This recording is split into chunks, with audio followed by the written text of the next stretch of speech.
Hi, I'm Darrell. I'm going to be doing some 3D sculpture work today, just using some bits of cardboard, trying to build something quite simple that's adaptable and versatile and that you can use for lots of different themes and ideas. I'm going to take my inspiration today from the Aspire logo that I've got here in front of me with a bird on. So we're going to try and make a 3D bird, and I'm just going to use some really simple material. So I've got a pair of scissors here, I've got some masking tape, I've got a little bit of PVA glue, and apart from that, I've just got different types of cardboard. So we've got some really nice flexible stuff that's kind of like cereal box thickness. And then I've got various bits of box cards, some of which I've ripped up. I'm going to use some of the internal structure of these as well. So let's give it a go. The first technique I'm going to use is using the thinner cardboard. I'm going to try and use this to make the 3D shape of a head and of the body of the bird. So I'm going to sketch out the shapes first, just roughly on here. So I want a kind of teardrop shape for the bird's body. I'm only going to do this roughly, and a head shape.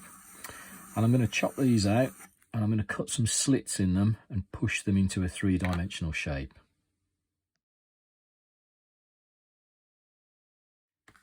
So any kind of 3D shape that you've got, if you've got a slit in it, then when you pull that together, it's going to make that shape become more 3-dimensional.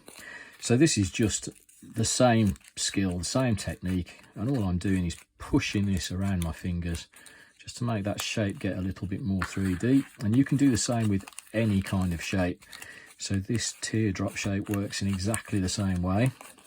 And then I'm going to attach these on so that they're just joined together. So we've got the body of the bird here and we've got the head there.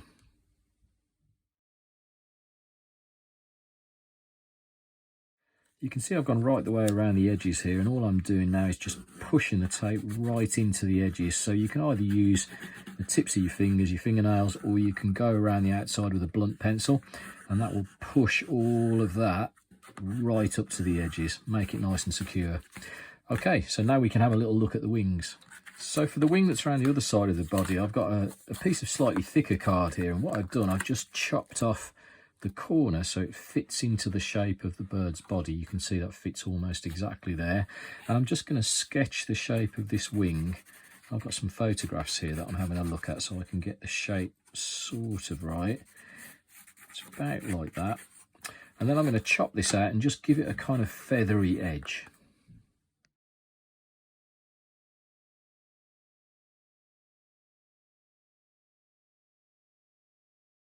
So you can see I've clipped into that with the scissors. I've also taken a few little chunks out so that the ends of the feathers look a little bit more realistic. And now I'm going to give this a bit of a bend, and I'm going to attach it onto the body. So that looks pretty good. Again, I'm going to use my pencil to just make sure that that tape stays right in the right place. And now I'm going to get another piece of card and try and build the wing that's on this side of the bird's body. So it's going to be slightly lower down, as if you can see the shoulder of the bird around about there.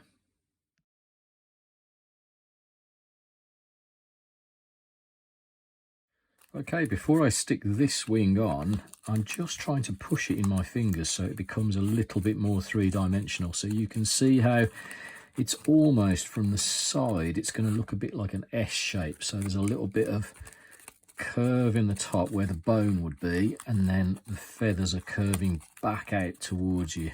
So it's a matter of playing around with it a little bit. And then I'm going to attach it around about here. So this gives you an optical illusion of looking like this is on one side of the bird's body and the other wing is hidden behind the body. So we'll attach this on, and then we'll have a little go at the head.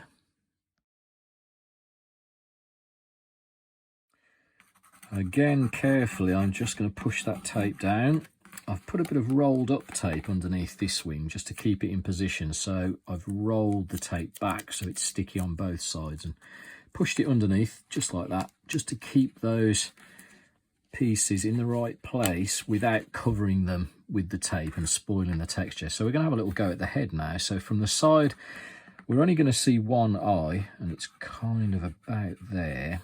And then I'm just going to do a really small beak that's coming out just round about where I've marked there. So we're going to use some card again. I'm going to use just some of the thinner card for the beak. So what I can do with that is I can chop a little triangle out. That's obviously a little bit big, but I can trim it down afterwards. And I'm actually going to score this. So I'm going to scratch straight down the middle. I'll hold that up there, fold that together almost like a little dart, and then you can work out exactly how big it needs to be and attach it on. And then for the eye, you could use lots of things for the eye. Sometimes I just get a piece of tape, scrunch it up into a little ball so it's sort of sticky, and attach that on. But I think that this eye is so small that I'm actually going to use a hole puncher. So I've got a little hole punch here. I'm just going to grab a bit of the thicker card and punch out a circle. There we go. And we'll just use that to make the eye out of.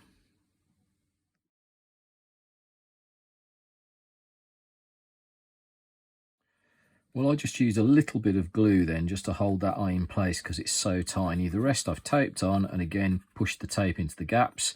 So now we're ready for the tail and the legs. So the tail, this is like a swallow's tail, so it almost makes like a fork shape, like that kind of shape there. And I'm going to have it coming off the page a little bit like the wings have started to do as well.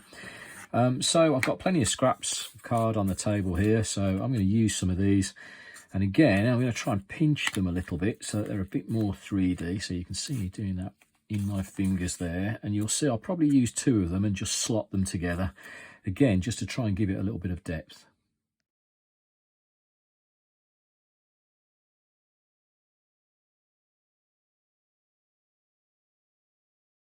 Now I want to attach the legs onto here, but just to make them a little bit stronger, I'm going to make some little pieces that the legs can attach to. So I've got this shape here, almost like a kind of bullet shape there, that's going to make the back part of the body.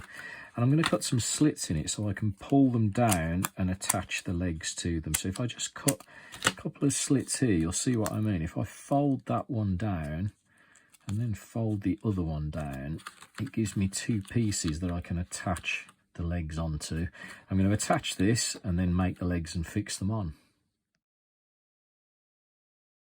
So lastly, for the legs, rather than using any different materials, I'm just going to use the tape itself. So if you take a piece of tape and twist it back on itself, so the sticky's on the outside, you can twist it into a little thread. You can even roll it up in your hands. And then this gives you a nice fine thin material that we can use to make the legs and those little claws. It's got its feet kind of turned back, so they're not even very big, so we should be able to do that quite easily with this.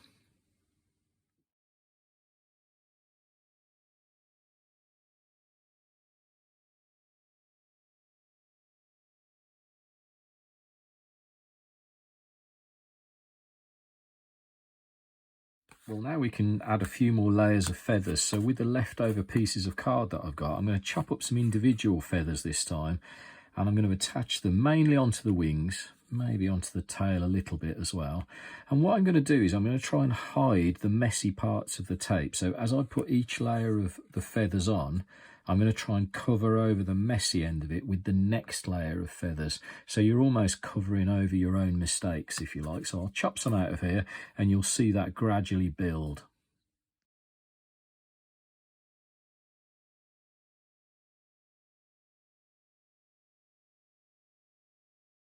Okay, you can see exactly what I mean here. The nice end of the feathers there is clear of tape. You've got no tape on there whatsoever, and all of the tape is now at the top end. I'm going to hide that with another layer of feathers. So I could do the same with the cardboard again, but I think what I'm going to do is use some of this corrugated card that's hidden inside.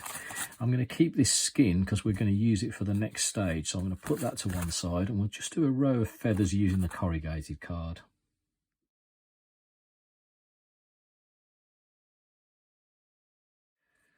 That's looking pretty good. So I'm going to try the same technique on this wing here, just this part, and also maybe a few little bits on the tail, and we'll see how that looks.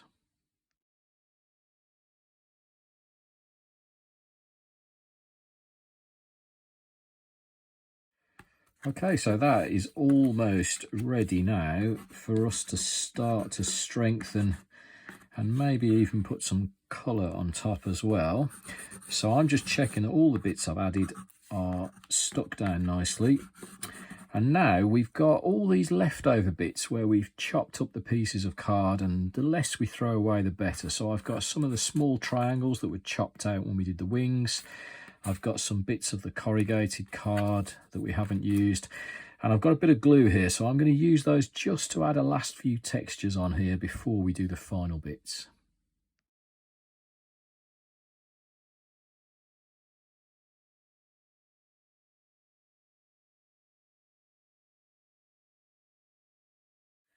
Now earlier you heard me say about the skin of the cardboard. So this thicker card has got 2 layers of skin either side of the corrugated part.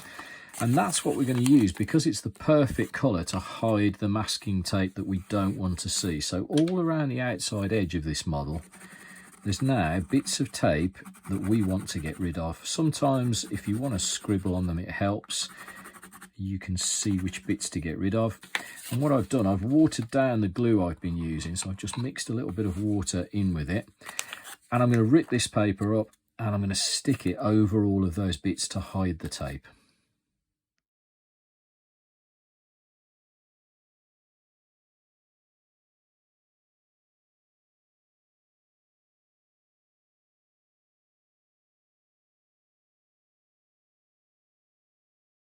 As you can see, it's giving it a really nice outline. So I've been really careful not to let the paper ride up over the actual sculpture itself.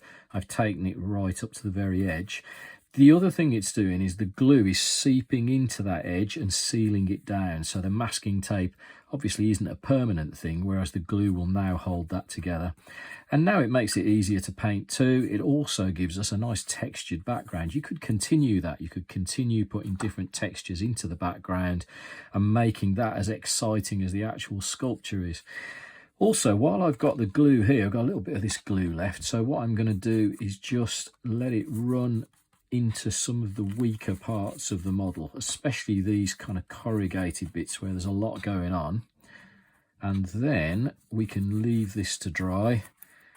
And you could obviously paint it. You could draw on top of it. You could add some more paper mache and use different coloured papers. I'm just going to leave it to dry like this. And I'm going to add one more thing into the background.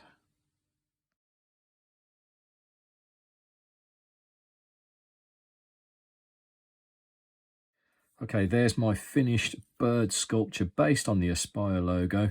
Hopefully this has given you an insight into how you can use cardboard, how adaptable and versatile it is, and how you can use it for all sorts of different projects with different age groups.